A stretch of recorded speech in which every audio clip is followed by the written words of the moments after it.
ஒரு கியூரியாசிட்டியை ஜென்ரேட் பண்றாரு. இது வரைக்கும் எந்த ஒரு பிரசிடென்ட்டும் இப்படி ஒரு வார்த்தையை விட்டது கிடையாது. அவர் சொல்லியிருக்கிற வார்த்தையை மறுபடியும் சொல்லிருக்காங்க, நான் பண்ண போறேன்னு சொல்லிட்டு. ஸ்டோரி இதை நீங்க கரெக்டா பண்ணிட்டாலே டாப் 1% ஆஃப் த யூடியூபர்ஸ் பார்க்குற வியூஸை நீங்களுமே உங்க சேனல்ல நீங்க போடுற வீடியோஸ்க்கு ஈஸியா பார்க்க ஆரம்பிப்பீங்க. என்னோட யூடியூப் சேனல் ப்ளஸ் என் சிஸ்டரோட யூடியூப் சேனல்லையுமே 1 மில்லியன் ப்ளஸ் வியூஸை கெயின் பண்ணுறதுக்கு எனக்கு யூஸ்ஃபுல்லாக இருந்த சீக்ரெட்டான 5 steps of YouTube script writing frame ஒர்க்கை கொஞ்சம் வெயிட் பண்ணுங்கள். என்னோட 5 வருஷ கரியரில் நான் இப்போ தான் ஃபர்ஸ்ட் டைம் ஷேர் பண்ணிக்க போகிறேன். ஆனால் நீங்கள் even vlogging, entertainment, cooking, gaming, எஜுகேஷன்னு எந்த கேட்டகரியில் உங்கள் சேனலில் ரன் பண்ணிட்டு இருந்தாலும் இப்போ நான் சொல்ல போகிற இந்த ஸ்கிரிப்ட் ரைட்டிங் ஃப்ரேம் ஒர்க் எல்லாருக்குமே சூட் ஆகும். யூடியூப் வீடியோக்காக ஸ்கிரிப்ட் ரைட்டிங் எழுதுறதும் லவ் லெட்டர் எழுதுறதும் ஒன்று தான். ஏன்னு சொல்கிறேன்.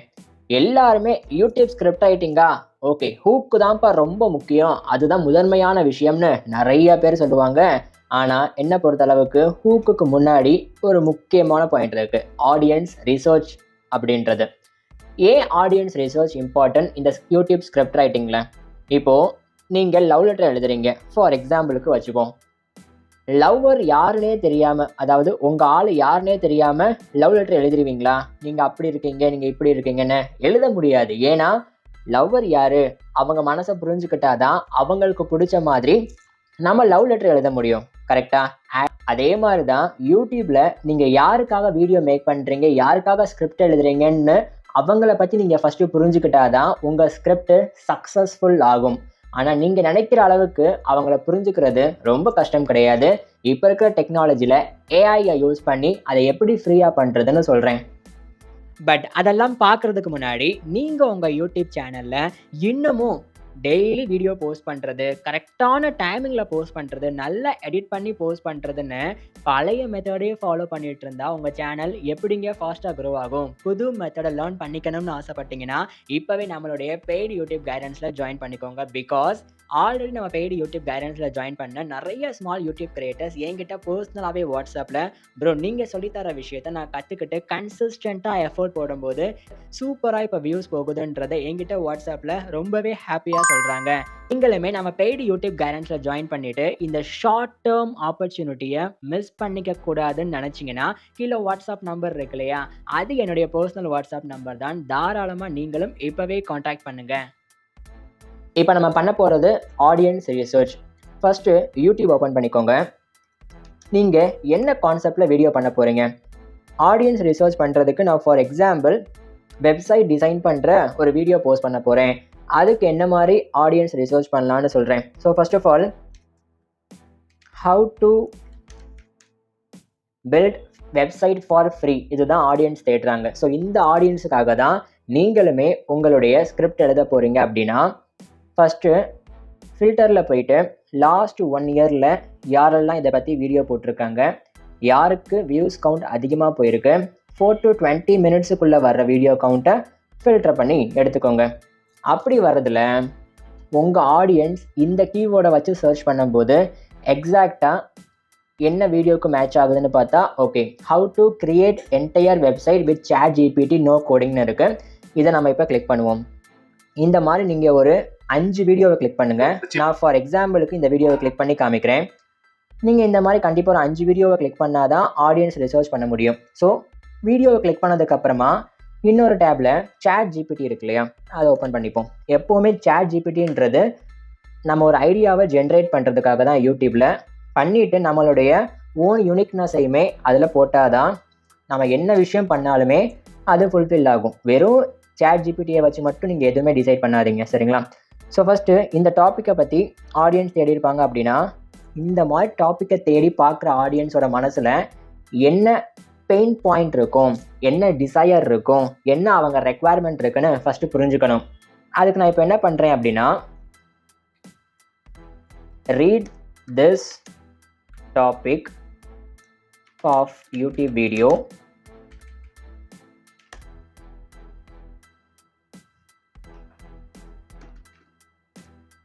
and give me what are the pain points desire,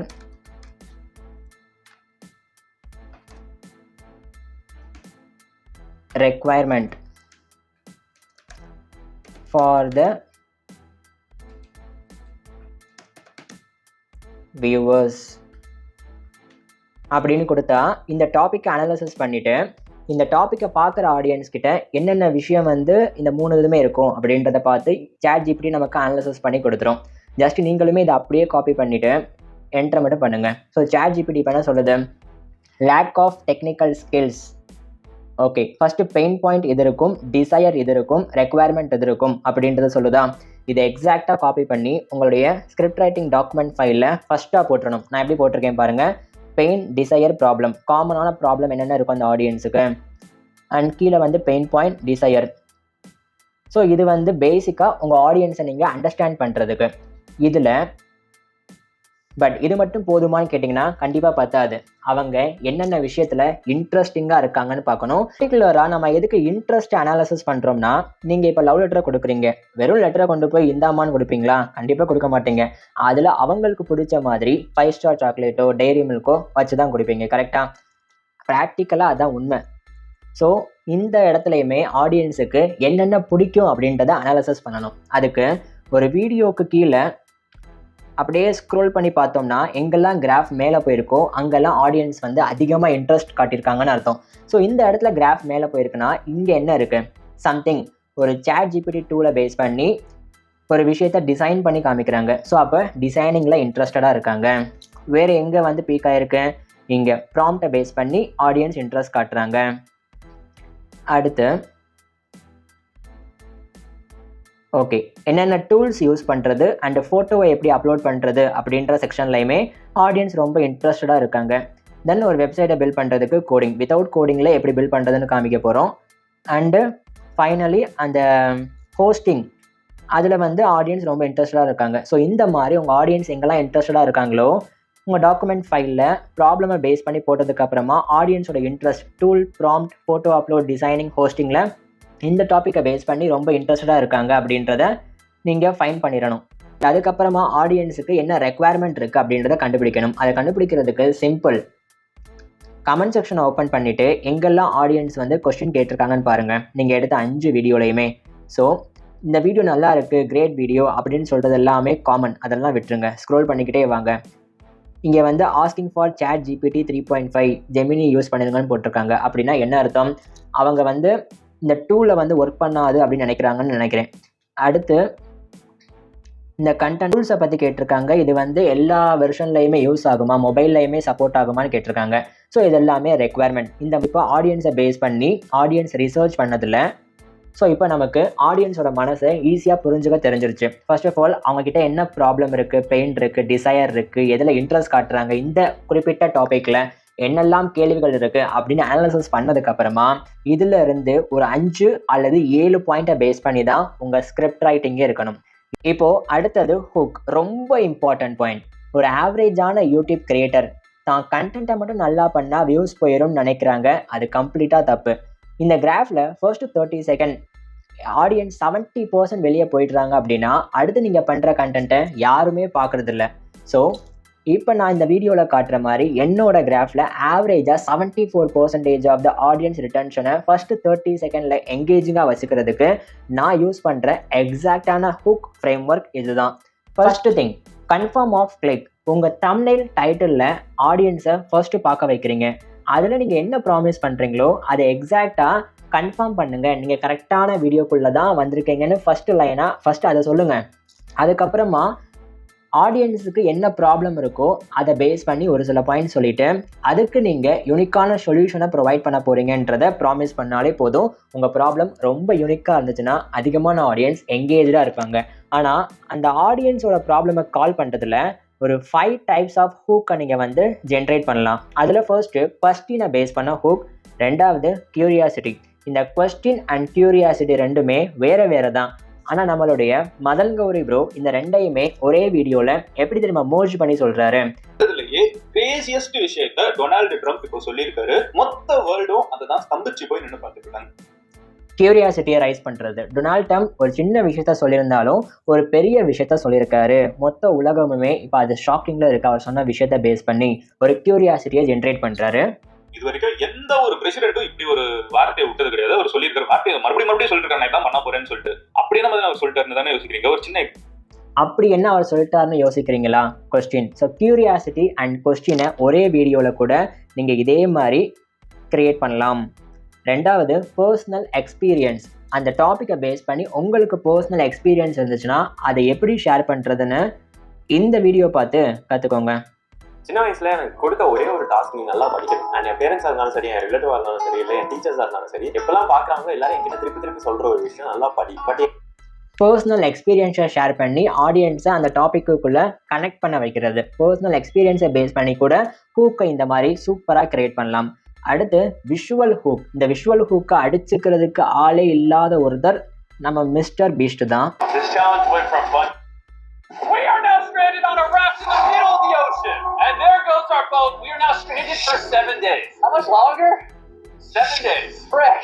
This raft is literally countless miles from the nearest civilization. பார்த்தீங்களா விஷுவல் ஹூக் எந்த அளவுக்கு ஸ்ட்ராங்காக இருக்குன்னு. நீங்கள் இந்த மாதிரி ஒரு எஜுகேஷனல் வீடியோவில் கூட ஸ்டாட்டிஸ்டிக்ஸை பேஸ் பண்ணி எஜுகேஷனல் வீடியோலையுமே உங்களால் விஷுவலாக ஹூக்கை கிரியேட் பண்ண முடியும். ஃபார் எக்ஸாம்பிள், நான் இந்த வீடியோவில் ஒரு சில டேட்டாஸ் வியூஸ் போயிருக்குன்னு காமிச்சேன் இல்லையா? எக்ஸாக்டாக அதே மாதிரி. அடுத்து எஜுகேஷனல் ஹூக், நாகேஷனல் ஹூக். அதாவது ரீசெண்டாக ஒரு நியூஸ் வந்திருக்கு அப்படின்னா அதை பேஸ் பண்ணி ஹூக்கை கிரியேட் பண்ணி பாயிண்ட்ஸை சொல்கிறது. பட் இதில் நீங்கள் பேசுகிற கண்டென்ட் வேறையாக இருக்கும், நான் பேசுகிற கண்டென்ட் வேற இருக்கும். ஸோ உங்களுக்கு ஒரு ஐடியாவை ஜென்ரேட் பண்ணி கொடுத்துரும். ஃபார் எக்ஸாம்பிள் கியூரியாசிட்டி அண்டு கொஸ்டினை பேஸ் பண்ண ஹூக்கை கிரியேட் பண்ணணும். உங்கள் டாப்பிக்கை பேஸ் பண்ணினா how to create website for ஃப்ரீன்னு போட்டிருக்கேன்னா இதை அப்படியே ரீப்ளேஸ் பண்ணிவிட்டு உங்கள் டாப்பிக்கை போடுங்க. சாட் ஜிபிடியே கீழே வந்து உங்களுக்கு ஐடியாஸை ஜென்ரேட் பண்ணி கொடுக்கும். இதில் சின்ன மாடிஃபிகேஷன் நீங்கள் பண்ணால் தப்பு இல்லை. ஸோ தேர்ட் ஒன் பாருங்கள். Do you think website creation is expensive or complicated? Think again. ஒரு கொஸ்டின் கிரியேட் ஆயிடுச்சா? அடுத்து அப்படியே மூணாவது பாயிண்ட்ல கீழே பாருங்க, ஒரு கியூரியாசிட்டி கிரியேட் ஆயிடுச்சு. எஸ், இட் இஸ் பாசிபிள் தான், இது ஃப்ரீயாகவே பண்ணலாம் அப்படின்ற மாதிரி கியூரியாசிட்டியை கிரியேட் பண்ணுறாங்க. இதுல இருந்து ஐடியாவை ஜென்ரேட் பண்ணிட்டு உங்களுக்கு ஏற்ற மாதிரி ஹூக்கை அங்கங்கே ஸ்மால் வேர்ட்ஸை சேஞ்ச் பண்ணாலே போதுமானது. அடுத்து ப்ராமிஸ் யூனிக் சொல்யூஷனை நீங்கள் கண்டிப்பாக ப்ராமிஸ் பண்ணியே ஆகணும். இந்த மாதிரி ப்ராப்ளமை கால் பண்ணிவிட்டு சொல்யூஷனை கால் பண்ணலன்னா ஆடியன்ஸ் எக்ஸ்பெக்டேஷனை நீங்கள் உடைக்கிற மாதிரி இருக்கும். ஸோ நீங்கள் அடுத்து என்ன பண்ண போகிறீங்கன்றத ஒரு ஓவர் ஷேடோ மாதிரி கொடுத்துட்டு யூனிக்கான சொல்யூஷனை பேஸ் பண்ணி ஹூக் பாயிண்ட்டை கம்ப்ளீட் பண்ணிடுங்க. ஹூக் பாயிண்ட் அப்படின்றது மேக்ஸிமம் 25 செகண்ட் இருந்தால் பெட்டராக இருக்கும். ஹூக்குக்கு அப்புறமா இப்போ பாடி பார்ட்டுக்குள்ள ஸ்கிரிப்டோட பாடி எப்படி ஃப்ரேம் ஒர்க் ஆயிருக்கணும் அப்படின்றத நீங்கள் பார்க்குறீங்க. ஒன்று வந்து ரீஹூக் கொடுக்கணும். இந்த ரீஹூக் கொடுக்கல அப்படின்னா இப்போ நான் இந்த வீடியோவில் காட்டுற மாதிரி உங்களுடைய ரிட்டன்ஷன் கிராஃப் அங்கங்கே ஸ்பைக் ஆகிட்டு கீழே போக ஆரம்பிக்கும். என்னன்னா நீங்கள் இந்த ரீஹூக்கை கொடுக்கறதுக்கு முன்னாடி லெசனை முன்னாடியே கொடுத்துட்றீங்க. அதனால் நீங்கள் 10 செகண்ட் எக்ஸ்பிளைன் பண்ண வேண்டிய விஷயத்த 2 நிமிஷம் 3 நிமிஷம் எக்ஸ்பிளைன் பண்ணுறதுனால தான் ஆடியன்ஸ் ஃபஸ்ட்டு 10 செகண்டை மட்டும் கேட்டுட்டு அதுக்கப்புறமா ஸ்கிப் பண்ணுறாங்க. ஸோ ரீஹூக்கை ப்ராப்பராக கொடுக்கலனா உங்களுடைய வியூஸ் நீங்கள் நினைக்கிற மாதிரி சுத்தமாக போகாது. ஆனால் ரீஹூக் நீங்கள் நினைக்கிறத விட ரொம்ப ஈஸி தான். ஃபஸ்ட்டு டீப்பான பெயின் பாயிண்ட்டை பற்றி எக்ஸ்பிளைன் பண்ணுங்கள். ஹூக்கில் நார்மல் பெயினான பாயிண்ட்டை பற்றி நீங்கள் எக்ஸ்பிளைன் பண்ணியிருப்பீங்க ஆடியன்ஸ் கிட்ட. இங்கே வந்து அதில் கொஞ்சம் டீப்பாக இறங்குங்க. அடுத்து அதே பெயின் பாயிண்ட்டை பற்றி ஒரு சில விஷயத்தை ரிலேட் பண்ணுற மாதிரி எலாபரேட் பண்ணிவிட்டு பே ஆஃப் கொடுக்கக்கூடாது. அதுக்குண்டான ஆன்சரை சொல்லாமல் அதை டிலே பண்ணுற மாதிரி திரும்ப கியூரியாசிட்டியை க்ரியேட் பண்ணணும். இதை எக்ஸாக்டாக நீங்கள் எக்ஸிக்யூட் பண்ணுறதுக்கு சாட் ஜிபிடியில் போயிட்டு இப்போ நான் எழுதியிருக்கேன் இல்லையா ப்ராம்ப்ட்டு, அதை அப்படியே காப்பி பண்ணி எழுதுங்க. Write YouTube attractive hook about. இங்கே மட்டும் உங்கள் டாப்பிக்கை ரீப்ளேஸ் பண்ணிக்கோங்க. பண்ணிவிட்டு but the non technical beginners did not understand important of website creation போட்டிருக்கேன். இங்கே வந்து டிட் நாட் அண்டர்ஸ்டாண்ட் அபவுட் நீங்கள் எந்த டாப்பிக்கை பேஸ் பண்ணி போடுறீங்களோ அதை ரீப்ளேஸ் பண்ணிக்கோங்க. Finally based on that right deep pain points then last line will be delaying solution அப்படின்னு எழுதி நீங்கள் என்டர் பண்ணாலே உங்களுடைய ரீஹூக் அப்படின்றத ஜிபிடியை ஜென்ரேட் பண்ணி கொடுத்துரும். ஸோ இதை எக்ஸாக்டாக படித்து பார்த்தீங்கன்னா ஃபர்ஸ்ட் பெயின் பாயிண்ட்டை பற்றி எக்ஸ்பிளைன் பண்ணியிருப்பாங்க. அடுத்து அதை பற்றி ஒரு சில லைன்ஸ் டீப்பாக போகிறது. ஃபைனலி சொல்யூஷனை டிலே பண்ணியிருப்பாங்க. சொல்யூஷனை டிலே பண்ண தான் ஆடியன்ஸ் உங்கள் வீடியோவில் அதிகமான டைம் இருப்பாங்க. பட் லெசன் கடைசியாக ரொம்ப இம்பார்ட்டன்ட். நான் அதையுமே சொல்கிறேன். ஸோ ஒரு வீடியோவில் பேசிக்காக நீங்கள் என்ன பண்ணணும் அப்படின்னா உங்களுடைய கான்டென்ட்டில் the most important part story. இதை நீங்கள் கரெக்டாக பண்ணிட்டாலே டாப் 1% ஆஃப் த யூடியூபர்ஸ் பார்க்குற வியூஸை நீங்களுமே உங்கள் சேனலில் நீங்கள் போடுற வீடியோஸ்க்கு ஈஸியாக பார்க்க ஆரம்பிப்பீங்க. ரொம்ப ரொம்ப முக்கியமான விஷயம், உங்கள் ஆடியன்ஸையும் உங்களையும் ஸ்கிரிப்டில் கனெக்ட் பண்ணுறதே இந்த ஸ்டோரி தான். ஃபஸ்ட்டு ஸ்டோரி டெல்லிங் அப்படின்றதுல ஒரு எமோஷன் இருக்கணும். நீங்கள் அந்த ஸ்டோரியை எப்படி பிகினிங் ஸ்டேஜில் ஆரம்பிச்சிங்க, அதாவது இந்த ப்ராசஸை எப்படி ஆரம்பிச்சிங்க, அதில் என்னென்ன சேலஞ்சஸ்லாம் ஒரு பிகினர்ஸுக்கு வரும், அதில் கான்ஃப்ளிக்ட் அப்படின்றது ரொம்ப இம்பார்ட்டன்ட். எவ்ரி ஸ்டோரியில் ஒவ்வொரு லைன் முடியும் போதும் அண்டுன்னு முடிக்காமல் தட் ஃபோர் பட் அதனால் மேபி அப்படின்ற மாதிரி கொண்டு வந்தீங்கன்னா அந்த ஸ்டோரி இன்னும் கான்ஃப்ளிக்டாக ரொம்ப இன்ட்ரெஸ்டிங்காக இருக்கும். அதை நீங்கள் க்ரியேட் பண்ணுறதுக்கு இதே மாதிரி தான் ChatGPTயில் போயிட்டு எனக்கு ஒரு ஸ்கிரிப்ட் வேணும், ஷார்ட் ஸ்டோரி மாதிரி வேணும். ஃபஸ்ட்டு வந்து டென்ஷன் பில்ட் ஆகணும். ஒரு ஸ்டோரியில் முக்கியமான பார்ட்டு என்னென்னு பார்த்தீங்கன்னா, ஒரு வேவ்ஸ் மாதிரி உங்களுடைய ஸ்டோரி போயிட்டு வரணும். மேலே வேவ்ஸ் ஏறும்போது டென்ஷனை க்ரியேட் பண்ணணும். அதுக்கடுத்து கீழே ஒரு ப்ராசஸில் உங்கள் சொல்யூஷனை பேஸ் பண்ணி நீங்கள் வார்ம் பண்ண வைக்கணும், சொல்கிற விஷயத்தை பேஸ் பண்ணி. அதுக்கப்புறமா உங்கள் சொல்யூஷனை கொஞ்சம் டிலே பண்ணுற மாதிரி சொன்னால் போதும், ஒரு சூப்பரான டிரான்ஸ்ஃபர்மேஷன் ஸ்டோரியாக அது வரும். ஸோ ChatGPTயில் போயிட்டு எனக்கு ஒரு ஷார்ட் ஸ்டோரி வேணும், ஃபஸ்ட்டு டென்ஷன் க்ரியேட் ஆகணும், அடுத்து சொல்யூஷனை பேஸ் பண்ணி வார்ம் பண்ணணும், தென் சேலஞ்சஸ், ஒரு டிரான்ஸ்ஃபர்மேஷன் ஸ்டோரி மாதிரி கொடுங்க for the topic, for the YouTube topic அப்படின்னு கொடுத்துருங்க. கடைசியாக உங்கள் டாப்பிக்கை இந்த இடத்துல ரீப்ளேஸ் பண்ணிக்கோங்க. பண்ணிவிட்டு என்டர் பண்ணிங்கனாலே உங்களுக்கு ஒரு ஷார்ட்டான ஸ்டோரி வந்துடும். ஸோ நீங்கள் ஒரு வீடியோவில் 5 ஸ்டெப்ஸ் சொல்கிறீங்க, 10 ஸ்டெப்ஸ் சொல்கிறீங்கன்னா ஃபஸ்ட்டு ஸ்டெப்பில் ரீஹூக் ஸ்டோரி லெசன், ரெண்டாவது ஸ்டெப்பில் ரீஹூக் ஸ்டோரி லெசன், இப்படின்ற மாதிரி தான் வரணும். ஸோ நீங்கள் இதில் படித்து பார்க்கும்போது ரொம்ப பெருசாக இருக்குது அப்படின்னா right like paragraph, right like 7 sentence single paragraph அப்படின்னு எழுதிக்கோங்க. எழுதிட்டிங்கன்னா உங்களுக்கு ஒரு 7 லைனில் சூப்பரான ஸ்டோரியை வந்து ChatGPTயை க்ரியேட் பண்ணி கொடுத்துரும். இதை வந்து ஒரு ஐடியாவாக நீங்கள் ஜென்ரேட் பண்ணிவிட்டு ஒரு சில மாடிஃபிகேஷன் பண்ணி சொன்னாலே நேச்சுரலாக நீங்கள் ஸ்டோரி சொல்கிற மாதிரி தான் இருக்கும். அடுத்ததாக லெசன். இங்கே தான் நீங்கள் உங்கள் ஆடியன்ஸை லாயல் ஆடியன்ஸாகவே மாற்ற போகிறீங்க. நீங்கள் இந்த ரீஹூக் ஸ்டோரின்ற விஷயத்தில் பே ஆஃபை டிலே பண்ணியிருக்கீங்க, ஆனால் டிலே பண்ணுறதுக்கு ஏற்ற மாதிரி லெசனில் யூனிக்கான சொல்யூஷனை கண்டிப்பாக கொடுத்து ஆடியன்ஸை சாட்டிஸ்ஃபை பண்ணியே ஆகணும். இல்லை லெசன் ஒர்த்தாக இல்லை அப்படின்னா கண்டிப்பாக அவங்கள ஆடியன்ஸ் ஹேட் பண்ணுறதுக்கும் வாய்ப்புகள் இருக்குது. இதில் நான் ஒரு சின்ன விஷயத்தை மிஸ் பண்ணியிருப்பேன், இன்ட்ரோ எப்படி கொடுக்குறதுன்னு. அந்த விஷயத்தை நான் இந்த வீடியோ மூலமா எக்ஸ்பிளைன் பண்ணியிருக்கேன், இப்போவே கிளிக் பண்ணி பாருங்கள்.